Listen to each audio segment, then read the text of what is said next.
ஒரு document ரெஜிஸ்ட்ரேஷனுக்கு submit பண்ணும்போது வேல்யூவேஷன்ன்றது ரொம்ப முக்கியம். அதாவது அந்த டாக்குமெண்ட்டை அந்த ப்ராப்பர்ட்டியை மதிப்பீடு செய்கிறதுன்றது ரொம்ப முக்கியம். அந்த ப்ராப்பர்ட்டியோட வேல்யூ, அதாவது அந்த ப்ராப்பர்ட்டியோட வேல்யூனா அந்த கைமாற்றப்பட்ட அந்த ப்ராப்பர்ட்டி என்ன வேல்யூவுக்கு கைமாறப்படுறது அப்படின்னு காமிக்கிறது அந்த மார்க்கெட் வேல்யூ பேஸ் பண்ணியிருந்து அந்த மார்க்கெட் வேல்யூ ஒரு வேளை கவர்மெண்ட் கைட்லைன் வேல்யூவுக்கு கம்மியாக இருந்ததுன்னா, கவர்மெண்ட் கைட்லைன் வேல்யூவோட கம்மியான ஒரு விலைக்கு அந்த ப்ராப்பர்ட்டி கைமாறப்படுறதுன்னா என்னெல்லாம் இம்ப்ளிகேஷன்ஸ், அதே மாதிரி அந்த ப்ராப்பர்ட்டி குறைத்து மதிப்பீடு செய்யப்படுறது அப்படின்ற சூழ்நிலையில் ரெஜிஸ்ட்ரார் என்னெல்லாம் செய்யலான்றதை பற்றி இன்னைக்கு வீடியோவில் நம்ம பார்க்க போகிறோம். இது சம்பந்தமாக செக்ஷன் 47A இந்தியன் ஸ்டாம்ப் ஆக்டில் கொடுக்கப்பட்ட ஒரு சில ப்ரொவிஷன்ஸ். அதாவது ரெஜிஸ்ட்ரார் இந்த ப்ராப்பர்ட்டி மதிப்பீடு சம்மந்தப்பட்ட ஒரு விஷயத்தை கலெக்டருக்கு எப்படி ரெஃபர் பண்ணலான்றதை பற்றி இன்னைக்கு வீடியோவில் நம்ம பார்த்து தெரிஞ்சுக்க போகிறோம். இது சம்மந்தமாக நடந்த ஒரு மெட்ராஸ் ஹைகோர்ட் ஜட்ஜ்மெண்ட் ஒன்று, ஆனரபிள் ஜஸ்டிஸ் ஜோதிமணியோட ஜட்ஜ்மெண்ட்டை பற்றி இன்னைக்கு நம்ம வீடியோவில் பார்க்க போகிறோம். இந்தியன் ஸ்டாம்ப் ஆக்ட் செக்ஷன் 47Aல கொடுக்கப்பட்டிருக்கு அப்படின்னா, ஒரு ப்ராப்பர்ட்டியோட வேல்யூ அதனோட மினிமம் வேல்யூவோட ரூல்ஸ் படி நிர்ணயிக்கப்பட்ட ஒரு மினிமம் வேல்யூவோட கம்மியான வேல்யூவுக்கு ஒரு ப்ராப்பர்ட்டி மதிப்பீடு செய்யப்பட்டிருந்தது அப்படின்னா, அந்த ப்ராப்பர்ட்டி அந்த ரெஜிஸ்ட்ரேஷனுக்கு சப்மிட் பண்ண கொடுக்கப்பட்ட அந்த ரெஜிஸ்ட்ரேஷனை அந்த ரெஜிஸ்ட்ரார் என்ன பண்ணணும்னா நேரடியாக கலெக்டருக்கு அந்த மேட்டரை ரெஃபர் பண்ணணும். இதை ரெஜிஸ்டர் பண்ணப்பட்ட அப்புறம், அதாவது கொடுத்த உடனே ரெஜிஸ்டர் பண்ணணுன்றது அவரோட ரூல். ரெஜிஸ்டர் பண்ணப்பட்டதுக்கு அப்புறம் இந்த விஷயத்தை அந்த இன்ஸ்ட்ருமெண்ட்டை நேரடியாக கலெக்டருக்கு ரெஃபர் பண்ணணும். கலெக்டர் என்ன பண்ணணும்னா இந்த பர்டிகுலர் ப்ராப்பர்ட்டியை இந்த பர்டிகுலர் ரெஜிஸ்ட்ரேஷன் மதிப்பீடு சம்மந்தப்பட்ட இஷ்யூக்கு அந்த ரெஜிஸ்டர் பண்ணப்படுற அந்த ப்ராப்பர்ட்டி ரெஜிஸ்ட்ரேஷனுக்கு கிளைமெண்ட் வாங்குற அந்த நபர் அவருக்கு நோட்டீஸ் கொடுத்துட்டு பார்ட்டிஸ்க்கெல்லாம் நோட்டீஸ் கொடுத்து மறுபடி ஒரு என்கொயரி ஒன்று நடத்தணும். இந்த என்கொயரி நடத்தி இந்த என்கொயரியோட பேசிஸில் இதெல்லாம் வேல்யூன்னு சொல்லிட்டு நிர்ணயம் பண்ணிட்டு எதனா டெஃபிசிட் அமௌண்ட் அவங்க பே பண்ண வேண்டியது இருந்ததுன்னா, எந்த டெஃபிஷியன்ட் அமௌண்ட் எவ்வளோ பே பண்ண வேண்டியது இருக்கோ அந்த அமௌண்ட்டை 12%, வருஷத்துக்கு 12%, மாதத்துக்கு 1% கணக்கு போட்டு அந்த இன்ட்ரெஸ்டோட சேர்த்து கட்ட சொல்லி கலெக்டர் ஆர்டர் ஃபைல் கொடுக்கலாம். அதோடு சேர்ந்து பீனல் இன்ட்ரெஸ்ட், அதாவது அதுக்கான தண்டனையா ஒரு இன்ட்ரெஸ்ட், இதை அண்டர் வேல்யூவேஷன் பண்ணதுக்கு பீனல் இன்ட்ரெஸ்ட்டாக 3% per annum அடிஷ்னலாக ஒரு இன்ட்ரெஸ்ட் போட்டு அந்த அமௌண்ட்டை கட்ட சொல்லி அதுக்கப்புறம் இந்த ப்ராப்பர்ட்டியை ரிலீஸ் பண்ண சொல்லிக்கலாம். ஸோ இந்த மாதிரி கட்ட சொல்லி ரிலீஸ் பண்ணும்போது இந்த ப்ராப்பர்ட்டி ஒரு சார்ஜ் ஒன்று கிரியேட் ஆகிடுறது. ஸ்டாம்ப் ஆக்ட் கீழே ஒரு சார்ஜ் ஒன்று கிரியேட் ஆகுது. சார்ஜ்னா ஒரு அடமானம்னு வச்சுக்கலாம். ஸோ கவர்மெண்ட் சார்பாக ஒரு அடமானம் ஒன்று கிரியேட் ஆகுது.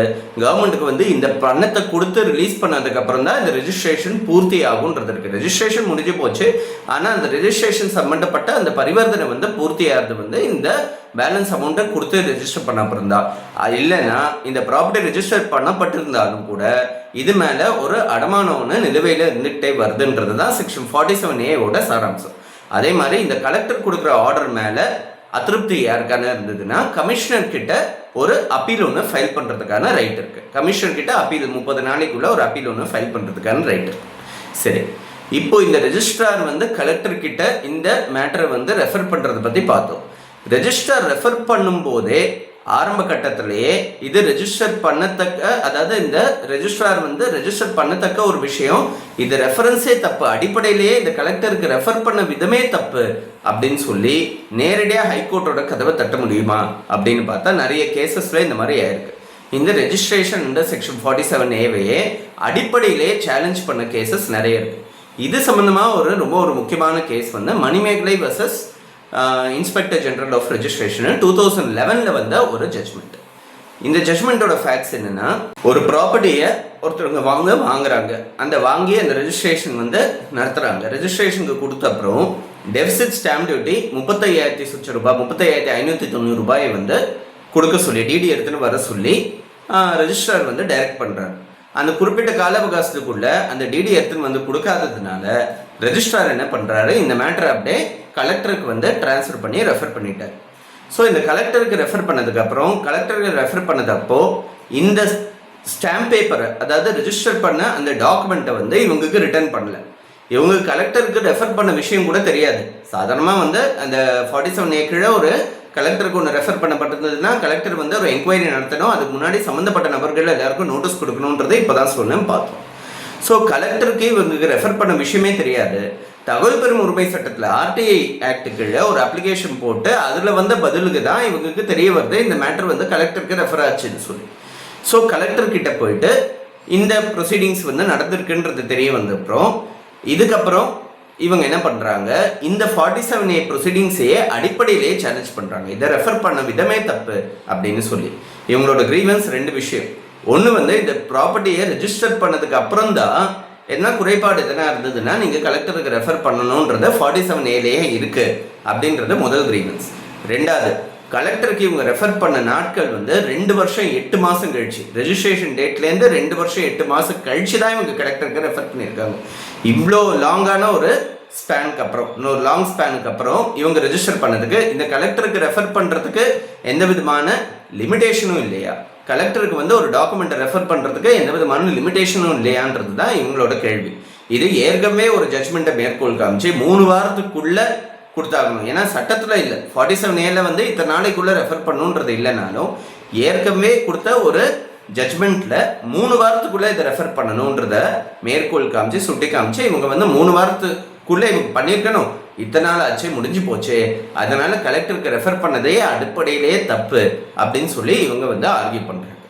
இது சம்மந்தமாக ஹைகோர்ட் கொடுத்துக்கிற அப்சர்வேஷன்ஸ், ஒரு டாக்குமெண்ட்டில் ஒரு டெபிசிட் ஸ்டாம்ப் இருக்குது, இல்லை அண்டர் வேல்யூவேஷன் ஒன்று இருக்குன்னா கலெக்டருக்கு ரெஃபர் பண்ணுறதுக்கு எந்த விதமான லிமிடேஷன் காலவரைமுறை கிடையாது.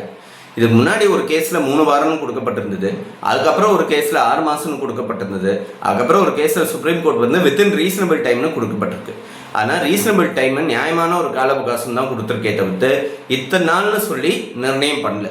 சட்டத்திலே அப்படி இல்லைன்றது போது கோர்ட்டால் ஒரு கால அவகாசம்னு ஒன்று நிர்ணயம் பண்ண முடியாது. ஐடியல் டைம் இதுதான் அப்படின்னு சொல்ல முடியுமே தவிர்த்து அது வந்து ஒவ்வொரு கேசஸ்க்கும் மாறத்துக்கான வாய்ப்புகள் இருக்குது.